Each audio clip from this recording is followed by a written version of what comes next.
তো হেই ভিউয়ার্স, কেমন আছেন সবাই? আশা করব সবাই ভালো আছেন। তো আজকে আমরা এক্সপ্লেইন করছি দ্য মোটেশন মুভিটা। আর এই মুভিটা বানানো হয়েছে খুবই ভয়ঙ্কর একটা গল্প নিয়ে। তো এই জন্য আমি বলবো ভিডিওটা শেষ পর্যন্ত দেখার জন্য, আর নয়তোবা অনেক কিছুই মিস করে ফেলবেন। তো চলুন কথা না বাড়িয়ে শুরু করি আজকের ভিডিও। তো এই গল্পের শুরুতে আমরা দেখতে পারি পিটার নামের একজন সায়েন্টিস্টকে, যে কিনা তার পার্সোনাল ল্যাবের মধ্যে ছিল। আসলে যখন সে তার পার্সোনাল ল্যাবের মধ্যে রিসার্চ করছিল, তখন তার পেছনেই আমরা অন্ধকারে দেখতে পারি একটা ভয়ঙ্কর জন্তু একটা খাঁচার মধ্যে বন্দি করা। আসলে এই জন্তুটা ছিল ছোটখাটো একটা ইঁদুর, তবে পিটারের এক্সপেরিমেন্টের জন্য এখন এটা একটা ভয়ঙ্কর মনস্টারে কনভার্ট হয়ে গেছে। তবে যাই হোক, এরপরে যখন পিটার তার বাসায় ব্যাক করে সেদিন রাতের বেলায়, তখন সে তার ওয়াইফ লিন্ডার সাথে কথাবার্তা শুরু করে। আসলে লিন্ডা ছিল পাশেরই একটা হসপিটালের ডক্টর।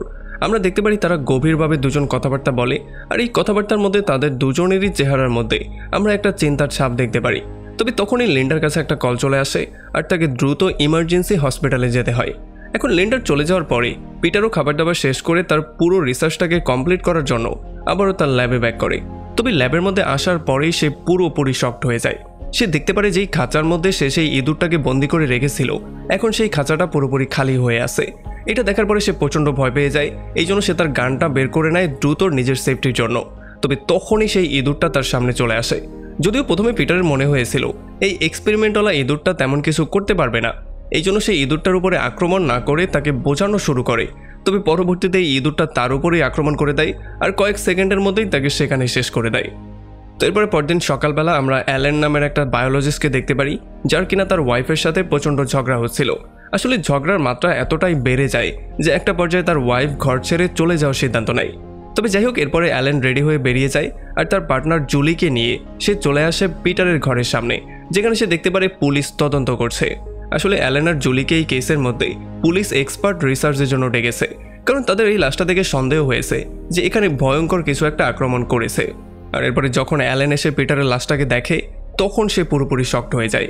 সে দেখতে পারে কোনো ভয়ঙ্কর একটা জন্তু তাকে ভালোভাবে আঁচড়ে মেরে ফেলেছে, মানে তাকে এত জঘন্যভাবে আঁচড়ানো হয়েছে যেটা হয়তোবা বাঘও করবে না। এই জন্য পুলিশের সন্দেহ হচ্ছিল যে হয়তোবা কোনো ভয়ঙ্কর জন্তুই তার উপরে আক্রমণ করেছে। তবে এই ব্যাপারটা কোনোভাবেই অ্যালেন মানতে চাচ্ছিল না, কারণ শহরের এই সাইডটাতে এখন পর্যন্ত কোনো জঙ্গলি জানোয়ার কারো উপরে আক্রমণ করেনি, আর এত ভয়ঙ্কর মৃত্যু তো দূরেই থাক। এই জন্য সেই কথাটাকে কোনোভাবে বিশ্বাসই করতে চাইছিল না। তবে তাকে দায়িত্ব দেয়া হয় যেই কোনো মূল্যে এই মৃত্যুর রহস্য খুঁজে বের করার জন্য। আর এদিকে পুলিশরা পিটারের ওয়াইফ লিন্ডাকেও ধরে নিয়ে আসে জিজ্ঞাসাবাদের জন্য। আর যখন তাকে জিজ্ঞাসাবাদ করা হয়, তখন সেও তেমন কিছু বলতে পারে না, কারণ যেদিন এটা হয়েছিল সেদিন সে হসপিটালে ছিল। তবে এইটা দেখার পরে অ্যালেন তার উপর একটু সন্দেহ করে ফেলে, কারণ তাকে দেখে তার মনে হয় যে হয়তোবা সে কিছু একটা তো অবশ্যই লুকাচ্ছে, এই লুকানো কথাটাই তার বের করতে হবে।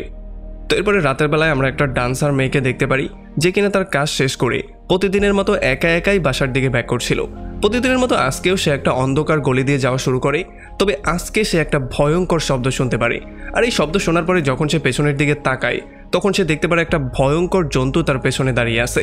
এটা দেখার পরে সে দৌড়ে পালিয়ে যাওয়ার ট্রাই করে, তবে এই জন্তু দৌড়ে এসে তার উপরে আক্রমণ করে দেয়, আর পিটারের মতো ঠিক একই ওয়েতে তাকে ছিঁড়ে বেড়ে একটা জঘন্য মৃত্যু দেয়। তাকে এত বাজেভাবে আঁচড়ায় যেটা দেখার মতো না। তো এরপরে পরদিন সকালবেলা লিন্ডা অ্যালেনকে কল দিয়ে তার বাসায় ডাকে, কারণ সেই কেস রিলেটেড একটা ইম্পর্টেন্ট জিনিস তাকে বলতে চায়। আর যখন অ্যালেন তার বাসায় চলে আসে, তখন লিন্ডা তাকে তার হাজব্যান্ডের ল্যাবের মধ্যে নিয়ে আসে, যেটা কিনা তার বাসা থেকে খুব কাছেই ছিল। আর এরপর সে তার হাজব্যান্ডের রিসার্চ সম্পর্কে তাকে বলা শুরু করে। আর যখন অ্যালেন তার রিসার্চগুলোকে ভালো করে চেক করে, তখন সে এখানে খুব বেশি মাত্রার ইউরেনিয়াম পায়। এটা দেখার পরে তার খুবই বেশি সন্দেহ হয়, আর সে অনেক বেশি শক্ত হয়ে যায়। আসলে সে বুঝতেই পারছিল না যে এত বেশি রেডিও অ্যাক্টিভ একটা পদার্থকে পিটার কেন এত বেশি মাত্রায় ইউজ করছিল। তবে লিন্ডার মতে সে এমন কিছু একটা বানানোর ট্রাই করছিল যেটার মাধ্যমে জীবননাশক রোগগুলো থেকে মানুষ মুক্তি পাবে। এই জন্য সে বলে যে আমার হাজব্যান্ড যখন এগুলো টেস্ট করতো, তখন সে প্রায় সময় বিভিন্ন ইঁদুরের উপরে এগুলো টেস্ট করতো। তো এরপরে যখন অ্যালেন আবারও পুলিশ স্টেশনে ব্যাক করে, তখন তাকে জানানো হয় যে আজকে পিটারের মতো হুবাহু একটা কেস এসেছে, যেখানে মেয়েটাকে জঘন্য একটা মৃত্যু দেওয়া হয়েছে। আর যখন অ্যালেন সেটাকে ভালো করে চেক করে আর মেয়ের পিকচারগুলোকে একটু ভালো করে দেখে, তখন সেটা ক্লিয়ারলি বুঝতে পারে যে এই দুইটা মার্ডারের মধ্যে কোনো একটা কানেকশন তো অবশ্যই আছে। আর এরপর সে তাকে সেই রিসার্চ সম্পর্কে বলে। সে বলে যে পিটার এমন একটা রিসার্চ করছিল যেখানে রেডিও অ্যাক্টিভিটির মধ্যে বিভিন্ন জন্তুকে রাখার জন্য সেটার ডিএনএ পুরোপুরি চেঞ্জ হয়ে গিয়েছে, আর সেটা হয়তোবা একটা মনস্টারে কনভার্ট হয়ে গেছে। আর এখন হয়তোবা সেই মনস্টারটাই ধরে ধরে মানুষকে খুন করছে, আর একই ওয়েতে ছিঁড়ে বিড়ে সবাইকে খেয়ে ফেলছে। তবে পুলিশ অ্যালেনের কথায় একেবারেই বিশ্বাস করতে চায় না, কারণ পুলিশের বিশ্বাস যে একটা ইঁদুর যে মনস্টার হয়ে গেছে এটা শুধুমাত্র মুভিতেই সম্ভব, বাস্তবে এটা কোনোভাবেই সম্ভব না। এই জন্য তারা তাকে উল্টো আরও রাগারাগি করে। তবে অ্যালেন কোনোভাবেই তার কথা থেকে সরতে চায় না, সে এখন পর্যন্ত তার এই কথাই অনড় আছে। তো এরপরে অ্যালেন আর জুলি চলে আসে লিন্ডার বাসায় তদন্ত করার জন্য। তবে এখানে আসার পরে অ্যালেন জুলিকে গাড়িতেই ওয়েট করতে বলে, আর সে নিজে চলে আসে তার বাসার মধ্যে। সে গিয়ে দেখতে পারে এখানে তো লিন্ডা নেই, কারণ লিন্ডা এখন হসপিটালে আছে। আর যখন সে ভালো করে একটু চেক করে তখন সে উপরে একটা শব্দ শুনতে পারে। এই জন্য সে আস্তে আস্তে করে উপরের দিকে যায় আর খুবই অ্যালার্ট হয়ে তার গানটা নিয়ে সামনের দিকে আগায়। তবে যখন সে উপরে গিয়ে চেক করছিল তখন হঠাৎ করেই তার পেছন দিয়ে সেই জন্তুটা চলে আসে আর তার উপরে একটা ভয়ঙ্কর আক্রমণ করে দেয়। যদিও অ্যালেন তার সমস্ত শক্তি দিয়ে তাকে ফেস করার ট্রাই করে, তবে তবুও সে একটু আহত হয়ে যায়, কিন্তু কোনো রকমে সে তার জীবনটাকে সেভ করে নিচে চলে আসে। আর এরপর সে জুলির সাহায্যে সেখান থেকে কোনো রকমে বাইরে বেরিয়ে চলে আসে। তো এরপরে জুলি পিটারকে তার বাসায় নিয়ে আসে আর তাকে ভালো করে ব্যান্ডেজ করে দেয়। তবে তখন এখানে পুলিশও চলে আসে, আর এরপরে অ্যালেন তাদের সবাইকে তার উপরে হওয়া আক্রমণটা সম্পর্কে ডিটেইলি বলে। সে বলেছে এটা একটা ভয়ঙ্কর রকমের জন্তু ছিল, দেখতে একটা মনস্টারের মতো ছিল। আর সেটা একেবারেই সন্দেহ করে ফেলছে যে হয়তোবা এইটা পিটারের সেই ইঁদুরটাই, যেটা কিনা ডিএনএ চেঞ্জ করে একটা মনস্টার হয়ে গেছে। আর এগুলো শোনার পরে ফাইনালি পুলিশ তার উপরে আস্তে আস্তে বিশ্বাস করা শুরু করে। তবে পুলিশের মাথায় এই কোয়েশ্চেনটা বারবার করে ঘুরছিল যে এই ইঁদুরটা পিটারের ঘর থেকে চলে যাওয়ার পরেও কেন আবার তার ঘরেই ব্যাক করলো। আর তখন জুলি অ্যান্সার দিয়ে বলে দেয় যে যেহেতু এই পুরো এক্সপেরিমেন্টের মধ্যে পিটার তাকে তার ঘরের মধ্যেই রেখেছিল, এই জন্য হয়তোবা তার মনে হচ্ছে যে এই ঘরটাই তার নিজের ঘর। আর তখন এদিকে আমরা দেখতে পারি একটা গ্যারেজে একটা মহিলা একটা মেকানিককে দিয়ে তার গাড়িটাকে ঠিক করাচ্ছিল। তবে যেহেতু এখন রাত হয়ে গেছে আর দোকানটা বন্ধ করার সময়, এই জন্য মেকানিক তাকে কালকে সকালে আসতে বলে। তবে যেহেতু এই মহিলার একটু ইমার্জেন্সি ছিল, এই জন্য সে মেকানিককে বলে এখনই কাজটা করে দেওয়ার জন্য, কারণ নয়তোবা সে একটা বিপদে পড়ে যাবে। আর এই জন্য মেকানিক যখন গিয়ে গাড়িটাকে চেক করা শুরু করে তখন সেই ভয়ঙ্কর জন্তুটা তার কাছে চলে আসে আর তার উপরে একটা ভয়ঙ্কর আক্রমণ করে দেয়। আর এখানে তাকে মারার পরে সে এই মেয়েটাকে পর্যন্ত ছাড়ে না, সে এখানে তাকে ধরে ভয়ঙ্কর রকম মৃত্যু তো দেয়ই, বরং তাকে ছিঁড়ে বিড়ে খেয়ে পর্যন্ত ফেলে। তো এরপরে পরদিন সকালবেলা অ্যালেন গিয়ে লিন্ডার সাথে মিট করে আর সে তাকে এটা বলে দেয় যে আসলে এই ভয়ঙ্কর জন্তুটা তোমার ঘরটাকেই নিজের ঘর মনে করছে, এই জন্য সে যে কোনো সময় আবারও ব্যাক করতে পারে আর তোমার উপরেও আক্রমণ করতে পারে। এই জন্য তারা প্ল্যানিং করে তারা এই ঘরটার মধ্যেই তাকে আটকে এখানে মারবে। আর লিন্ডাও তাকে সাহায্য করার সিদ্ধান্ত নেয়, কারণ সে যেই কোনো মূল্যে তার হাজব্যান্ডের মৃত্যুর বদলা নিতে চায়। কিন্তু জুলি এই প্ল্যানিংটাতে একেবারেই সহমত ছিল না, কারণ এমনটা করতে গেলে তাদের যে কারো মৃত্যু হতে পারে। তবে তবুও তার কথা কেউ কেয়ার করে না। আর তখন এদিকে আমরা দেখতে পারি একটা রেস্টুরেন্ট যেখানে কিনা সবাই খাবার দাবার খাচ্ছিল। এখানে মানুষজনের ভিড়ের মধ্যে নর্টন নামের একটা পুলিশ অফিসারও ছিল, যে কিনা তার একটা ক্লায়েন্টের সঙ্গে মিট করতে এসেছে। আর এখানে যেই কর্মচারীরা ছিল তারাও যার যার মতো কাজকর্ম করছিল। তবে তখনই পেছনে একটা মেয়ে দেখতে পারে পেছনের দরজার পর্দাটা অটোমেটিকলি নড়ছে। তবে এটাকে সে খুব একটা কেয়ার না করে বাইরে চলে যায় ময়লাগুলো ফেলার জন্য। তবে তখনই তার সামনে একটা ভয়ঙ্কর ছায়া চলে আসে, যেটা দেখার পরে সে বুঝতে পারে তার মৃত্যু খুব কাছেই চলে এসেছে। আর এই ভয়ঙ্কর জন্তুটা তার উপরে আক্রমণ করে দেয় আর তাকে ভয়ঙ্কর মৃত্যু দেওয়ার ট্রাই করে। যদিও এই মেয়েটা কোনো রকমে তার থেকে ফ্রি হয়ে ভেতরে চলে আসে আর তার সহকর্মীদের কাছ থেকে সাহায্য চাওয়ার ট্রাই করে। তবে এখানে যেই ছেলেটা ছিল সে কানের মধ্যে ইয়ারফোন দিয়ে গান শুনছিল, এই জন্য সে তার চিৎকার শুনতেই পারছিল না। আর এরপর এই ভয়ঙ্কর মনস্টারটা এক এক করে সবাইকে মারা শুরু করে। সমস্ত এমপ্লয়ীদেরকে মারার পরে যখন সে কাস্টমারদেরকেও মারা শুরু করে তখন নর্টন তাকে ফেস করার সিদ্ধান্ত নেয়। তবে এই ইঁদুরটার সামনে সে কিছুই করতে পারে না, ইঁদুরটা তাকে ধরে আচ্ছা রকম ধোলাই করে তাকে সেখানেই শেষ করে দেয়।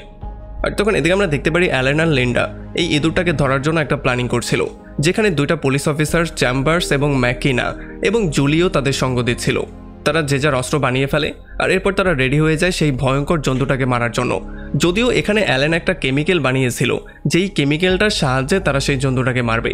তবে এর একটু পরেই এই ইঁদুরটা এখানে চলে আসে আর আসার সঙ্গে সঙ্গেই তাদের উপরে আক্রমণ করে দেয়। আর তারাও ইঁদুরটার সঙ্গে ভয়ঙ্কর ফাইট করা শুরু করে। তারা 5 জন মিলেও তার কিছুই করতে পারছিল না।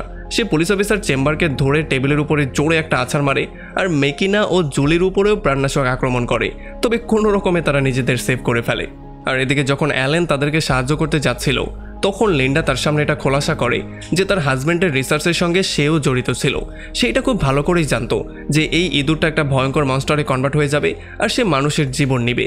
সে যে মানুষকে মারছিল সেইটাও সে জানতো। তবে এখন সে নিজে এই ইঁদুরটাকে মারতে চায়, এই জন্য সে তাকে বলে তুমি এখানে ওয়েট করো, আমি নিজে গিয়ে তাকে মারছি। আর এদিকে যখন চেম্বার জুলিকে প্রোটেকশন দিচ্ছিল তখন সেই ভয়ঙ্কর মনস্টারটা তার উপরে আবারও আক্রমণ করে দেয়। যদিও চেম্বার তার উপরে কতগুলো গুলি করে, কিন্তু গুলির কোনো প্রভাব তার উপরে পড়ে না। আর এই সমস্ত ব্যাপারগুলো দেখার পরে চেম্বার প্রচণ্ড ভয় পেয়ে পালিয়ে যাওয়ার সিদ্ধান্ত নেয়। তবে এই ইঁদুরটা তাকেও সেখানে ফলো করে।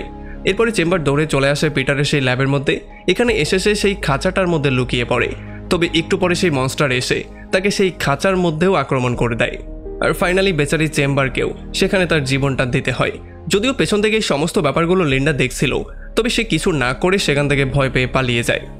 তো এরপরে পরদিন সকালবেলা জুলি পিটারের রিসার্চের একটা ফাইল পেয়ে যায়। আর এই ফাইলের মধ্যে লেখা যে জিনিসগুলো ছিল এগুলো পড়ার পরে সে পুরোপুরি শকড হয়ে যায়। এই জন্য সেই ফাইলটা নিয়ে দ্রুত নিচে চলে আসে। আর এখানে সে দেখতে পারে অ্যালেন সেই ইঁদুরের আক্রমণের জন্য বেহুশ হয়ে পড়ে আছে। আর যখন সে অ্যালেনকে ডেকে তুলে তখন সে তাকে এই ফাইলের সমস্ত ব্যাপারগুলো দেখায়। আর অ্যালেন এগুলো দেখার পরে পুরোপুরি শকড হয়ে যায়।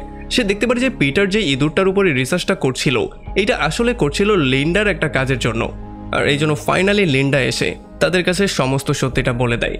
সে বলে যে আসলে তার মা ক্যান্সারের জন্য মারা গিয়েছিল, এই জন্য ক্যান্সারের চিকিৎসার জন্য তারা যেই কোনো মূল্যে একটা মেডিসিন বের করতে চাচ্ছিল। যদিও এই রিসার্চের উদ্দেশ্য ছিল মানুষের জীবন সেভ করা, আর এই জন্যই পিটার তাকে এটার জন্য সাহায্য করতে চাচ্ছিল। কিন্তু আশ্চর্যজনকভাবে এই এক্সপেরিমেন্টের মধ্যে তার ডিএনএর মধ্যে একটা ভয়ঙ্কর চেঞ্জ চলে আসে, যেই জন্য সে একটা ভয়ঙ্কর মনস্টারে কনভার্ট হয়ে যায়। এই জন্য আমরা পুরো দেশের থেকে এটাকে লুকিয়ে রাখছিলাম। কিন্তু কিছুদিন পরে এটা এতটাই ভয়ঙ্কর হয়ে যায় যে এটা খাঁচা ভেঙে বাইরে বেরিয়ে চলে যায়। আর এরপর সে পিটার আর বাকি সমস্ত লোকজনকে মেরে ফেলে। এখন এগুলো শোনার পরে অ্যালেন লিন্ডার উপরে প্রচণ্ড রাগ করে, কারণ লিন্ডা শুরু থেকেই সমস্ত সত্যিটা জানতো। তবে সে পুলিশের কাছে মিথ্যা কথা বলেছিল, আর এই মিথ্যার জন্য না জানি কতগুলো প্রাণ দিতে হয়েছে। তবে এগুলোর জন্য লিন্ডা এখন খুবই বেশি আফসোস করছে, আর সে চাইছে তার নিজের হাত দিয়ে সেই ইঁদুরটাকে মেরে তার পাপের প্রায়শ্চিত্ত করতে। তবে যখন সে এগুলো বলছিল তখন এজেন্ট ম্যাকিনা এসে তাকে পেছন থেকে আক্রমণ করে দেয় আর তাকে আচ্ছা রকম ধোলাই করে, কারণ সেই সমস্ত কথাগুলো শুনে ফেলেছিল। আর সে প্রচণ্ড রাগ এই জন্য করছিল যে সে এগুলো জেনেও যখন মিথ্যা কথা বলেছে এই জন্য তার পার্টনারকেও তাকে হারাতে হয়েছে। তবে এরপরে অ্যালেন তাদের দুজনকে নিয়ে একটা প্ল্যানিং করে, আর সে বলে যে তোমাদের দুজনকেই এখন যে কোনো মূল্যে সেই কেমিক্যালের সাহায্যে সেটাকে মারতে হবে, আর নয়তোবা সে সবসময় মানুষকে মারবে, আর এমন করে হয়তোবা একদিন শহরটা খালিও হয়ে যেতে পারে। তখন ইঁদুরটা এখানে চেম্বারের লাশটাকে ছেড়ে বেড়ে খাচ্ছিল, আর তখনই তারা পেছন দিয়ে তিনজন চলে আসে। আর যখন সেই কেমিক্যালটা দিয়ে তারা তাকে মারার ট্রাই করে তখনই এখানে লিন্ডা চলে আসে। লিন্ডা তাদের তিনজনকে সেখান থেকে বেরিয়ে যাওয়ার জন্য বলে, কারণ সে নিজের হাত দিয়ে তাকে মারতে চায়। আর যখন তার কথায় ফাইনালি তারা তিনজন বাইরে বেরিয়ে চলে আসে তখন তারা দেখতে পারে একটা ভয়ঙ্কর ডায়নোসর বাড়ির উপরে দাঁড়িয়ে আছে। আসলে লিন্ডা যেই কেমিক্যালটা বানিয়েছিল ইঁদুরটাকে মারার জন্য, সেটা ইঁদুরটাকে মারে তো নেই, বরং এটাকে বড় করে একটা ডায়নোসর বানিয়ে দিয়েছে। এটা দেখার পরে দ্রুত অ্যালেন আর জুলি সেখান থেকে পালিয়ে যাওয়ার সিদ্ধান্ত নেয়।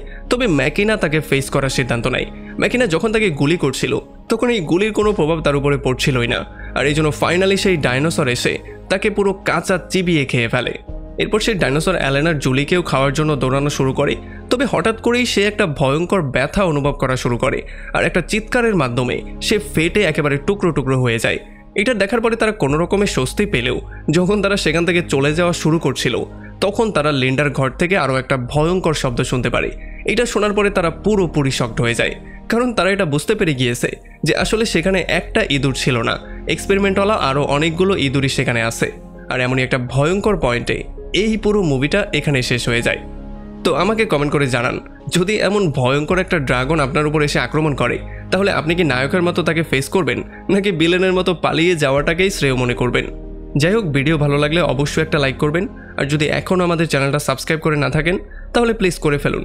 তো আমাদের দেখা হবে অন্য কোনো ভিডিওতে অন্য কোনো একদিন। Till then, take care.